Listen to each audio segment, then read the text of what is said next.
December 9ರಿಂದ 19ರವರೆಗೆ ಚಳಿಗಾಲ ಅಧಿವೇಶನದಲ್ಲಿ ಸಾಕಷ್ಟು ಪ್ರತಿಭಟನೆಗಳು ಆಗುತ್ತವೆ. ಗಣ್ಯರು ಜನಪ್ರತಿನಿಧಿಗಳು ಭೇಟಿ ನೀಡುತ್ತಾರೆ, ಸಂಚಾರ ನಿರ್ವಹಣೆ ಮಾಡಬೇಕಾಗುತ್ತೆ. ಹಾಗಾಗಿ ಈ ಎಲ್ಲದರ ಸಿದ್ಧತೆ ಹೇಗೆ ನಡೆಯುತ್ತದೆ ಅಂತ ಪರಿಶೀಲನೆಗೆ ಬಂದಿದ್ದೇನೆ ಅಂತ ಕಾನೂನು ಮತ್ತು ಸುವ್ಯವಸ್ಥೆಯ ಎಡಿಜಿಪಿ ಹಿತೇಂದ್ರ ಆರ್ ತಿಳಿಸಿದ್ದಾರೆ. ಬೆಳಗಾವಿ ನಗರ ಪೊಲೀಸ್ ಆಯುಕ್ತರ ಕಚೇರಿ ಪೊಲೀಸ್ ಅಧಿಕಾರಿಗಳ ಸಭೆಗೂ ಮೊದಲು ಮಾತನಾಡಿದ ಅವರು, ಅಧಿವೇಶನ ಬಂದೋಬಸ್ತ್ಗೆ 8 ಜಿಲ್ಲಾ ಪೊಲೀಸ್ ವರಿಷ್ಠಾಧಿಕಾರಿಗಳು ಸೇರಿ 6,000 ಸಿಬ್ಬಂದಿಗಳನ್ನು ನಿಯೋಜಿಸಿದ್ದೇವೆ. ಭದ್ರತೆಗೆ ನಿಯೋಜನೆಗೊಂಡಿರುವ ಸಿಬ್ಬಂದಿಗಳಿಗೆ ಊಟ ವಸತಿ ಸೌಕರ್ಯಕ್ಕಾಗಿ ಟೆಂಟ್ ಸಿಟಿ ನಿರ್ಮಿಸಲಾಗಿದೆ.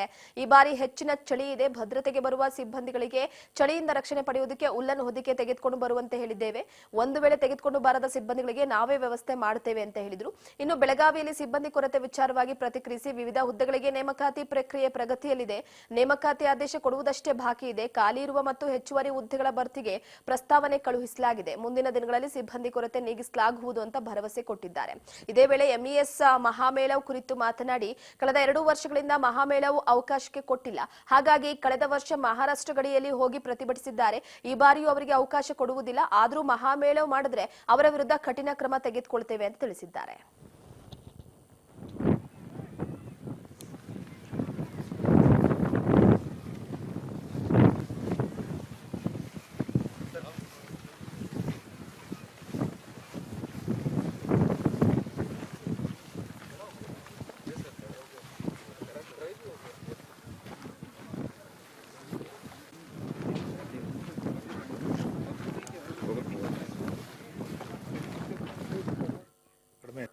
ಈಗ 9ನೇ ತಾರೀಕಿಂದ ಇಲ್ಲಿ 19ನೇ ತಾರೀಕುವರೆಗೆ ಚಳಿಗಾಲದ ಅಧಿವೇಶನ ಇಲ್ಲಿ ಬೆಳಗಾಂ ಸುವರ್ಣ ವಿಧಾನಸೌಧದಲ್ಲಿ ನಡೀತಾ ಇದೆ.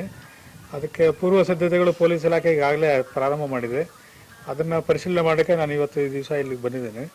ಅದರಲ್ಲಿ ಒಂದು ಸುವರ್ಣ ವಿಧಾನಸೌಧದಾಗ ಭದ್ರತೆ, ಬಿಲ್ಡಿಂಗ್ ಭದ್ರತೆ ಒಂದು, ಎರಡನೇದು ಇಲ್ಲಿ ಬರೋಂಥ ಸಾರ್ವಜನಿಕರು ಮತ್ತು ಶಾಸಕರು ಮತ್ತು ಅಧಿಕಾರಿಗಳು ಮತ್ತು ಅವ್ರಿಗೆಲ್ಲ ಭದ್ರತೆ, ಮತ್ತು ಇಲ್ಲಿ ಹಲವಾರು ಪ್ರತಿಭಟನೆಗಳು ಕೂಡ ಅಧಿವೇಶನ ಸಂದರ್ಭದಲ್ಲಿ ನಡೆಯೋದು ಸಾಮಾನ್ಯವಾಗಿದೆ. ಹಾಗಾಗಿ ಪ್ರತಿಭಟನೆಗಳಿಗೆ ಯಾವ ರೀತಿ ಬಂದೋಬಸ್ತ್ ಮಾಡಬೇಕು ಅದನ್ನೆಲ್ಲ ಆಗಲೇ ಕೆಲವೆಲ್ಲ ನಂಬರ್ಸ್ ಪ್ರಕಾರ 6,000 ಜನ ಪೊಲೀಸವ್ರನ್ನ ಇಲ್ಲಿ ಡಿಪ್ಲಾಯ್ ಮಾಡ್ತಾ ಇದ್ದಾರೆ. ಮತ್ತು ಒಂದು 60 KSRP ತುಕಡಿಗಳನ್ನು ಕೂಡ ಇಲ್ಲಿ ಡಿಪ್ಲಾಯ್ ಮಾಡ್ತಾ ಇದ್ದಾರೆ. ಹಾಗಾಗಿ ನಮ್ಮಲ್ಲಿಂದ ಭಾಳಷ್ಟು ಜನ ಪೊಲೀಸರು ಬರೋದ್ರಿಂದ ಅವರಿಗೆ ಊಟ, ವಸತಿ ಮತ್ತು ಮುನ್ನಿತರ ಮೂಲಭೂತ ಸೌಕರ್ಯಗಳಿಗೆ ಟೆಂಪ್ರರಿಯಾಗಿ ಇದು ಟೆಂಟ್ ಸಿಟಿ ಕೂಡ ಇಲ್ಲಿ 2,500 ಜನಕ್ಕೆ ನಾವು ನಿರ್ಮಾಣ ಮಾಡ್ತಾ ಇದ್ದೀವಿ. ಅದಲ್ಲದೆ ಕೆಲವು ಇನ್ನೂ 12-13 ಕಲ್ಯಾಣ ಮಂಟಪಗಳು ಮತ್ತು ಕೆಲವೊಂದು ಮಠಗಳು ಇಲ್ಲೆಲ್ಲ ಕೂಡ ಅವರಿಗೆ ತಾತ್ಕಾಲಿಕ ವಸತಿ ಸೌಕರ್ಯಗಳನ್ನ ಅರೇಂಜ್ ಮಾಡ್ತಾ ಇದ್ದೀವಿ. ಈಗಾಗಲೇ ಅವ್ರಿಗೆಲ್ಲರಿಗೂ ಈಗ ಆಲ್ರೆಡಿ ಅಲರ್ಟ್ ಮೆಸೇಜಲ್ಲಿ ಅಲರ್ಟ್ ಕೊಟ್ಟಿದ್ದೀವಿ. ಬೆಳಗಾವಿಯಲ್ಲಿ ಈ ಥರ ಚಳಿಗಾಲದ ಅಧಿವೇಶನ ಚಳಿ ಇದೇ ಇರುತ್ತೆ. ಮತ್ತು ಈ ವರ್ಷ ಸ್ವಲ್ಪ ಚಳಿ ಎಲ್ಲ ಕಡೆ ಸಾಮಾನ್ಯವಾಗಿ ಜಾಸ್ತಿ ಇದೆ, 2 ಡಿಗ್ರಿ 3 ಡಿಗ್ರಿ ಕಡಿಮೆ ಇದೆ. ಹಾಗಾಗಿ ಪ್ರಿಕಾಷನ್ಸ್ ತೊಗೊಂಡು ಬರಬೇಕು ಅಂತ ಎಲ್ಲರಿಗೂ ಆಲ್ರೆಡಿ ಮುನ್ನೆಚ್ಚರಿಕೆ ಕೊಟ್ಟಿದ್ದೀವಿ.